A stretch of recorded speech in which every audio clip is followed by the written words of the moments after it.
शहादत है मतलूब व मकसूद मोमिन, न माली गनीमत न किश्वर कुशाही।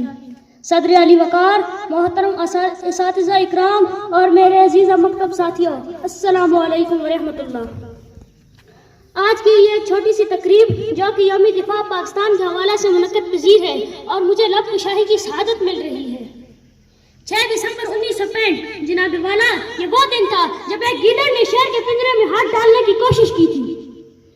ये वो दिन था जब हमारा दुश्मन भारत ने पाक सरजमीन पर कब्जा करने की एक नाकाम कोशिश की थी। मगर हमारा दुश्मन एक बात भूल बैठा था कि वो जिस मुल्क पर कब्जा करने जा रहा है, इस मुल्क की धरती की हिफाजत के लिए उनके जान निसारों का लहू बोलता है जनाब वाला। लेकिन हमारा दुश्मन एक बात भूल बैठा था कि वो जिस मुल्क पर कब्जा करने जा रहा है, इस मुल्क की बुनियाद मदीना पाक की तरह ला इलाहा इल्लल्लाह पर रखी गई है जनाब वाला। अगर हम तारीख के अवराक पलट कर देखें तो कई ऐसी लातादाद मिसालें मिलती हैं जो ये साबित करती हैं कि फतह लहू मांगती है, और ये लहू ही है जिसकी वजह से तारीख अपना रुख बदलती है जनाब वाला। जब पाकिस्तानी अफवाज ने अपने सीनों पर बम बांध कर चविंडा के मकाम पर टैंकों को कब्रिस्तान कायम किया तो उन्होंने साबित किया कि लहू बोलता भी है जनाब वाला।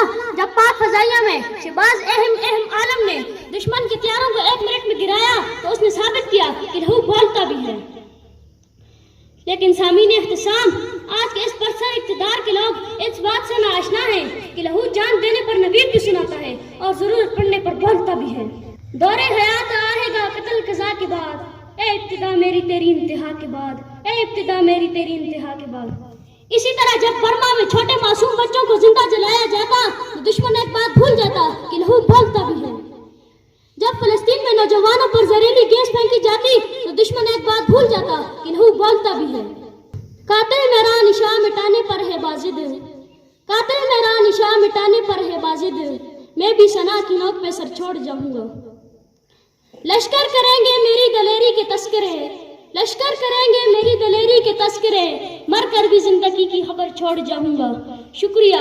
पाकिस्तान जिंदाबाद, पाक आर्मी जिंदाबाद।